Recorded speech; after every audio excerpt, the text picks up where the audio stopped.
Hey guys, welcome to Gardening Upbeat and I hope you are doing very well. Hibiscus buds turning yellow and then falling off.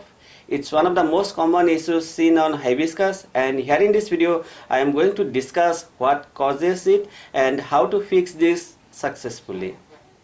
Here is one of my multipetal hibiscus where I am facing the same issue.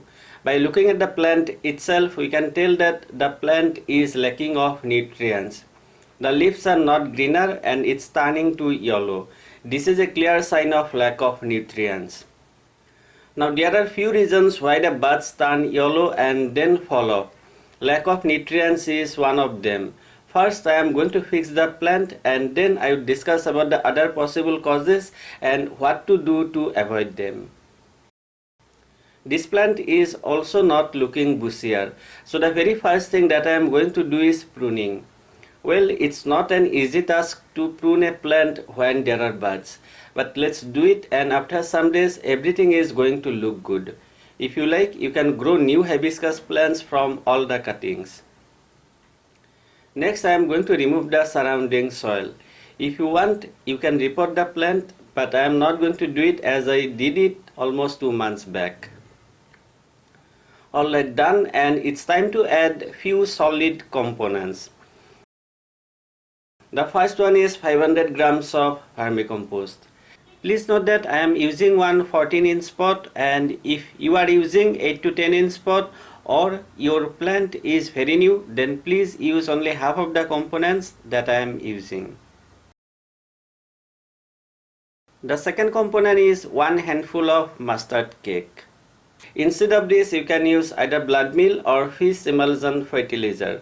Or else you can take 10 ml of fish amino acid in 1 liter water and then apply at the last.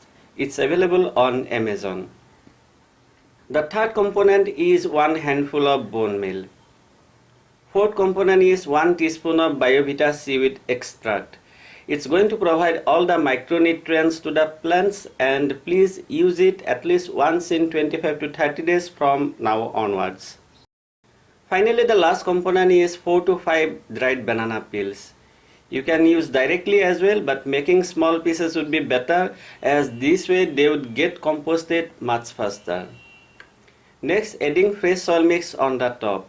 Preparing the new soil mix the basic way, and that is 50% normal garden soil, 25% vermicompost and rest 25% coco peat.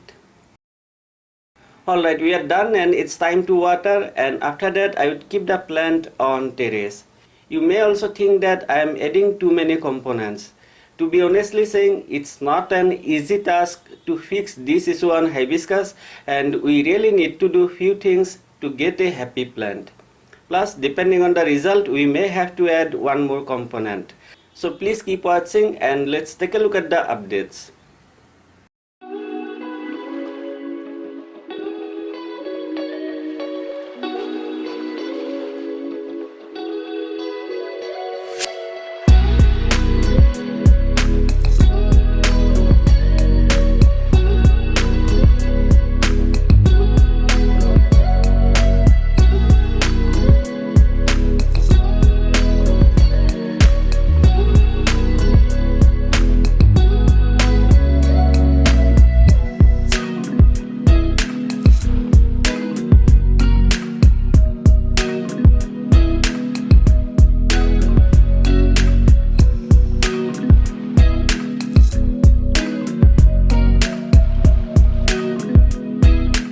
This is the result after 40 days, and very sadly we can see the same thing.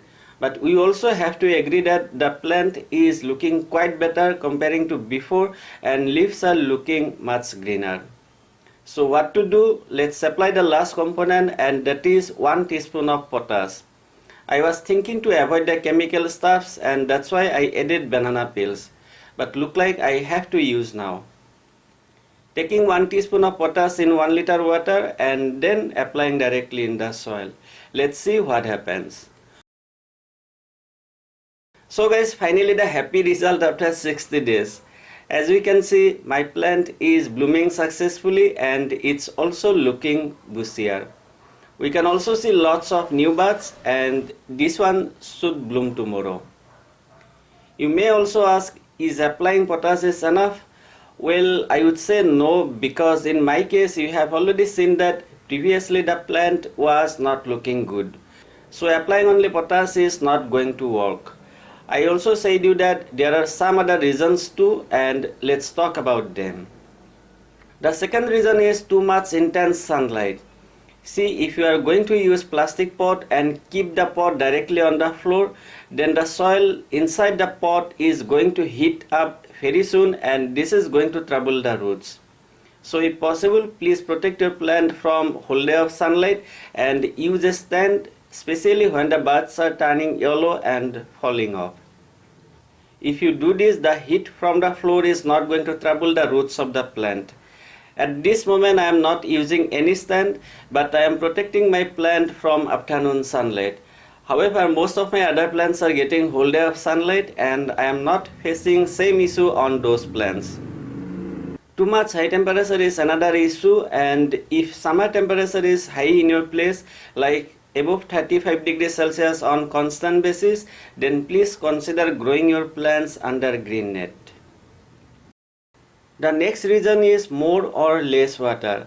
Hibiscus needs constantly moist soil, and in summer, if you let the topsoil dry out something like this, the buds may turn yellow and eventually fall off. So please make sure that the soil is moist all the time, and in summer you may have to water twice, once in the morning and once in the afternoon. Having said that, after watering, the water should drain out well. More water is not going to be a problem if you use well drained soil and water doesn't sit on the top after watering, something like this. The fourth reason is pest attack. There could be various pest attacks on your plants like mealybugs, aphids, etc. To avoid this issue, please apply the pesticide on regular basis. I already have one video where I have shown 5 different ways to get rid of mealybugs. Many of them also work against all the pests, and you can watch that video simply clicking on the I button on top right corner, or you can also find a link to that video in the description box. The final reason is lack of direct sunlight or too cold weather. Hibiscus is going to need minimum 5 to 6 hours of direct sunlight to bloom well, and getting yellow buds or yellow leaf in freezing temperature is quite normal. However, we don't face such issue as temperature in my place is quite high. If winter temperature in your place is quite low and there is any frost issue, then you can protect your plant by bringing it indoor. So guys, basically these are the main reasons behind finding the yellow buds on hibiscus plant, and I hope you found the video informative. If you did, I would really appreciate if you give it a like, share it with your friends, and subscribe to my channel if you are new to gardening upbeat. Thank you very much for watching. I truly appreciate it. Have a great time and enjoy.